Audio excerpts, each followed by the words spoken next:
Hello my dear student, फिर से एक बार आप सभी का स्वागत है आपके अपने चैनल एस आरजे मैथमेटिक्स पर। दोस्तों, मैं स्वागत करूंगा आपका कि आपने हमारे इस चैनल पर अपना कीमती जो समय है वो इस चैनल को दिया है। तो आज की क्लास के अंदर अपन क्लास जो 10th है उसके महत्वपूर्ण जो छोटे छोटे प्रश्न होते हैं उसकी अपन बात करने वाले हैं, क्योंकि एक दो दिन में लगभग क्लास 10th का एग्जाम होने वाला है और आप सभी को अपने एग्जाम के लिए बेस्ट ऑफ लक। आप सभी भी पेशेंस और अपने धैर्य को शांति से बनाए रखें और आराम से पेपर दे, आपका पेपर बहुत ही अच्छा होगा। ठीक है दोस्तों, छोटे छोटे प्रश्नों की हम यहां पर बात करने वाले हैं। तो जैसे कि आपको पता होना चाहिए, सबसे पहले हम बात करेंगे प्रायिकता की। प्रायिकता वाला जो चैप्टर होता है उसके अंदर हमें तीन चार मेन मेन चीजें याद रखनी है। आपको कौन कौन सी देखना ध्यान से। सबसे पहला तो ये कि सभी प्रायिकताओं का योग कितना होता है? एक होता है। सभी प्रायिकताओं का योग एक होता है। ठीक है। दूसरी चीज आपको ध्यान रखनी है यहां पर कि प्रायिकता जो है ना, किसी भी घटना की जो प्रायिकता है, किसी भी घटना की जो प्रायिकता है उसका जो मान होगा वो या तो क्या होगा, जीरो से बड़ा होगा, या फिर जीरो के क्या होगा, बराबर, और या फिर जीरो या फिर एक से छोटा होगा, और या फिर एक के क्या होगा, बराबर। यानी कि प्रायिकता जो होती है जीरो या जीरो से बड़ी और एक या एक से क्या होगी, छोटी होगी। ये चीजें आपको याद रखनी है। ठीक है भाई। और सिक्के पर आधारित भी प्रश्न आते हैं, पर वो अपने प्रश्न बन जाते हैं। जैसे कि किसी सिक्के को उछालने पर चित्त या पट आने की प्रायिकता।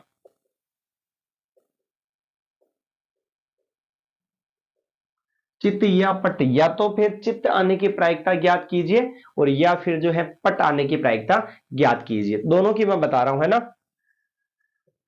पी चित्त, चित्त आने की जो प्रायिकता होगी वो एक बटेवा दो होगी, और पी पट जो है इसकी प्रायिकता भी कितनी होगी, एक बटेवा दो होगी। चित्त आने की जो प्रायिकता है वो भी एक बटेवा दो, और पट आने की जो प्रायिकता है वो भी क्या हो जाएगी, एक बटेवा दो हो जाएगी किसी सिक्के को उछालने पर। छोटी मोटी चीजें आपको दिमाग में रखनी है।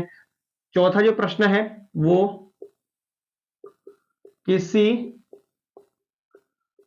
पासे को फेंकने पर सम अंक आने की प्रायिकता। सम अंक आने की प्रायिकता वो कितनी होगी, एक बटेवा दो हो जाएगी। किसी पासे को फेंकने पर सम अंक आने की जो प्रायिकता होगी माय डियर स्टूडेंट, वो कितनी होगी, यहां पर एक हो जाएगी। ठीक है भाई, आगे बढ़ते हैं फिर। इसके बाद में यहां पर आपको एक छोटा सा प्रश्न और भी ध्यान रखना है। यदि पीई बराबर 0.05 है तो ई नहीं की प्रायिकता क्या होगी।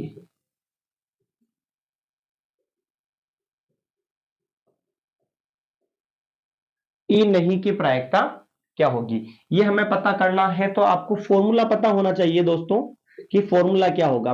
पीई प्लस पीई बार, ये होता है फॉर्मूला। और फिर बराबर में क्या आता है, एक आता है। ई का मतलब तो होने की प्रायिकता और ई बार का मतलब नहीं होने की प्रायिकता। हमें पीई बार यानी नहीं की प्रायिकता निकालनी है। तो पीई होने की प्रायिकता कितनी है हमारे पास, 0.05 प्लस पीई बार बराबर 1। पीई बार ई नहीं की प्रायिकता निकालनी है हमें, इसको इधर रहने देवे एक, प्लस का उधर चला जाएगा तो माइनस का 0.05 हो जाएगा। कोई दिक्कत है क्या इसके अंदर?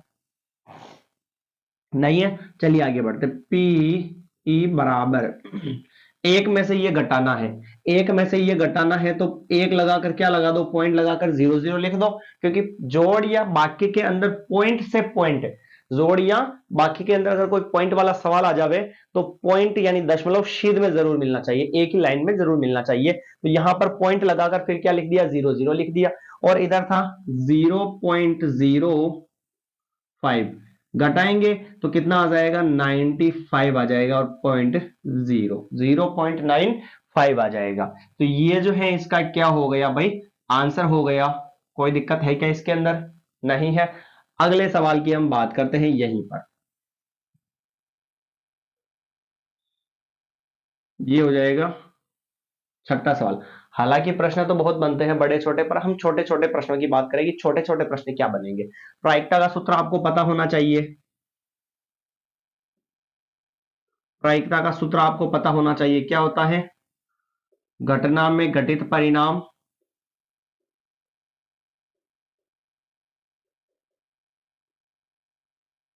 बटेवा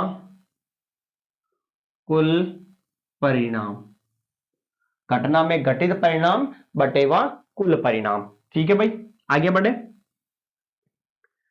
ये अपना प्रायिकता वाला जो मैटर है वो तो लगभग छोटे छोटे प्रश्नों में से वो तो कवर हो चुका है, फॉर्मूले भी मैंने बता दिया आपको और डेफिनेशंस दी, और संभव घटना और असंभव घटना भी आती है। तो संभव घटना और असंभव घटना ऐसे ही मौखिक में बता दूं, जो घटना घटित हो सकती है वो संभव घटना, और जो घटना घटित नहीं हो सकती है वो क्या हो जाएगी, असंभव घटना। जो घटना घटित हो सकती है वो संभव घटना या निश्चित घटना होगी, और जो घटित नहीं हो सकती है वो असंभव या अनिश्चित घटना हो जाएगी। ठीक है भाई, कंप्लीट काम। चलिए आगे बढ़ते हैं। एक प्रश्न और है ऐसे, यदि ए फिर दे रखा है बी, फिर सी, फिर डी, फिर ए, फिर ए दे रखा है, तो ए आने की प्रायिकता, ए आने की प्रायिकता क्या होगी। तो यहां पर क्या लिखेंगे आंसर में, पी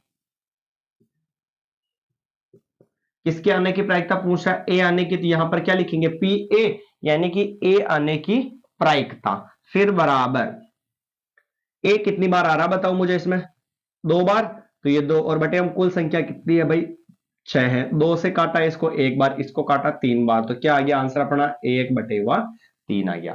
तो यानी ए आने की जो प्रायिकता होगी इस सवाल के अंदर वो कितनी हो जाएगी, 1/3 हो जाएगी। ये भी मामला अपना यहां पर खत्म हो चुका है। ठीक है भाई, तो इसको मैं मिटाऊं, आया समझ में सभी को। चलिए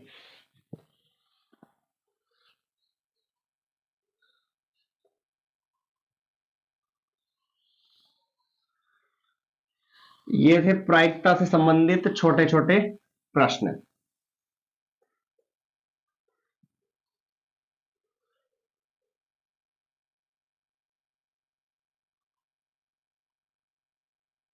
फिर अपन दूसरा जो नया चैप्टर है उसकी बात करते हैं, निर्देशांक ज्यामिति। ये अपनी बुक के अंदर शायद 7वां चैप्टर है, कौन सा चैप्टर है भाई, 7वां चैप्टर है। इसके भी जो छोटे छोटे प्रश्न बनते हैं उनको अपन थोड़ा सा यहां पर चर्चा में ले आते हैं कि क्या माजरा यहां पर चल रहा है। ठीक है भाई, तो देखते हैं। सबसे पहला प्रश्न जो मैं हर बार आपको अगर इंपॉर्टेंट प्रश्नों की क्लास बताता हूं, छोटे प्रश्नों की या फिर चैप्टर पढ़ाता हूं, तो सबसे पहले मैं यही बताता हूं कि महत्वपूर्ण प्रश्नों के अंदर सबसे पहला ही प्रश्न आता है, मूल बिंदु के निर्देशांक क्या है। ठीक है भाई, पहला प्रश्न, मूल बिंदु के निर्देशांक, मूल बिंदु के निर्देशांक होते हैं 0,0। ठीक है, फिर मैं आपको बताता हूं कोटि और भुज कैसे निकालते हैं, और इसका भी हम यहां पर थोड़ा सा पोस्टमार्टम कर देते हैं कि ये रहा, ये ऐसे। ठीक है भाई, जहां पर इसको बोलते हैं हम प्रथम चतुर्थांश, इसको हम बोलते हैं द्वितीय चतुर्थांश, इसको हम बोलते हैं तृतीय चतुर्थांश, इसको बोलते हैं हम चतुर्थ चतुर्थांश। ठीक है भाई, आया समझ में ये एक्स वाली लाइन और ये एक्स एक्स डेस वाली, और ये वाई एक्स और ये वाई एक्स डैश वाली लाइन, और यहां पर होता है मूल बिंदु। क्या होता है भाई? मूल बिंदु होता है। कोई दिक्कत है इसमें? नहीं है भाई?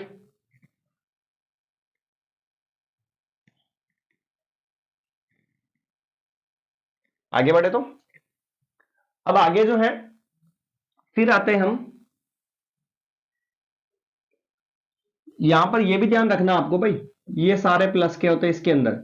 इसमें जो होता है माइनस और प्लस होता है, इसमें माइनस माइनस होता है, और इसमें क्या होता है? प्लस, और क्या होता है? माइनस होता है। एक्स का मान प्लस का, वाई का मान माइनस का। ठीक है भाई। तो अगला प्रश्न बनता है 3, -4 किस पाद में है, यानी कौन से चतुर्थांश में है? किस पाद में है यानी कौन से चतुर्थांश में है, ये हमें पता करना है। तो ध्यान से देखना दोस्तों, यहां पर जैसे लिखा हुआ 3-4 लिखा हुआ है, 3 के आगे कुछ नहीं है, मतलब क्या मान लो? प्लस, और ये क्या है? माइनस। प्लस और माइनस, ये ध्यान से देखो, प्लस और माइनस किस में आते हैं भाई? चौथे चतुर्थांश में आते हैं। यानी कि ये जो निर्देशांक होंगे वो किस चतुर्थांश में होंगे? चतुर्थ चतुर्थांश में होंगे, चौथे चतुर्थांश में स्थित होंगे। 1 नंबर का प्रश्न यहां पर बन जाता है। कोई दिक्कत है क्या इसके अंदर? नहीं है भाई। आगे बढ़े, चलिए।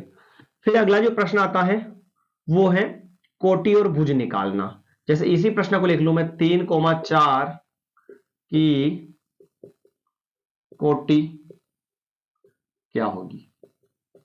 3, 4 की कोटि क्या होगी? तो मैं आपको बता दूं माय डियर स्टूडेंट, कोटि निकालने के लिए y का मान लिखते हैं, और भुज निकालने के लिए किसका मान लिखते हैं? x का मान लिखते हैं।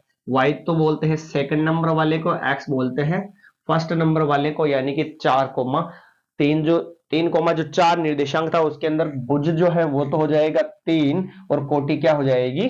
4 यहां पर हो जाएगी। ठीक है भाई। तो ये कोटि और भुज निकालना भी मैंने आपको बता दिया। फिर पूछ ले वे, इसी प्रश्न को वापस लिख देवे अपन, इसी प्रश्न को वापस लिख देवे। देखना, 3, 4 की एक्स अक्ष से दूरी ज्ञात करो। ध्यान से देखना,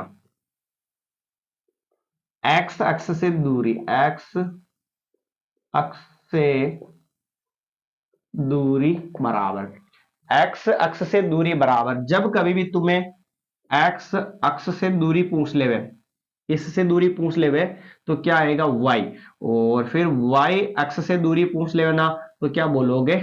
x बोलोगे। अभी पूछा x अक्ष से दूरी यानी इस लाइन से दूरी, यानी y का मान लिखोगे, y का मान लिखोगे तो y का मान कितना है भाई? 4 है, तो ये क्या हो गया? 4 हो गया। कोई दिक्कत है क्या? x अक्ष से दूरी पूछे तो हमें y का मान बताना है, और y अक्ष से दूरी पूछे तो हमें किसका मान बताना है? x का वैल्यू बताना है भाई। चलिए आगे बढ़ते हैं, एक छोटा सा प्रश्न और लिख देते हैं। फिर आता है मूल बिंदु, सॉरी, किसी बिंदु की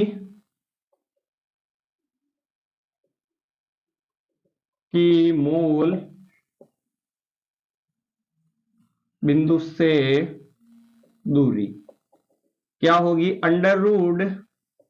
√x² प्लस y²। डायरेक्टली आपको याद रखना है, किसी बिंदु की जो है मूल बिंदु से दूरी क्या होती है? तो √x² प्लस y² होती है। तो दोस्तों, अगर आपने हमारे इस चैनल को सब्सक्राइब नहीं किया है तो चैनल को सब्सक्राइब जरूर कर ले, और नए हैं चैनल पर तो हमारी जितनी भी क्लासेस हैं, क्लास 9th की डाल रखी है मैंने, 10th की डाल रखी है, प्लेलिस्ट ऑप्शन पर जाए और अपनी क्लास के हिसाब से क्लासेस को जरूर देखें। और क्लासेस अच्छी लगती है तो अपने जितने भी कॉन्टेक्ट हैं क्लास के, अपने क्लासमेट्स हैं, अपने फैमिली फ्रेंड्स जो भी हैं, उन सभी को ये क्लासेस शेयर कर देवे और चैनल को सब्सक्राइब जरूर करें।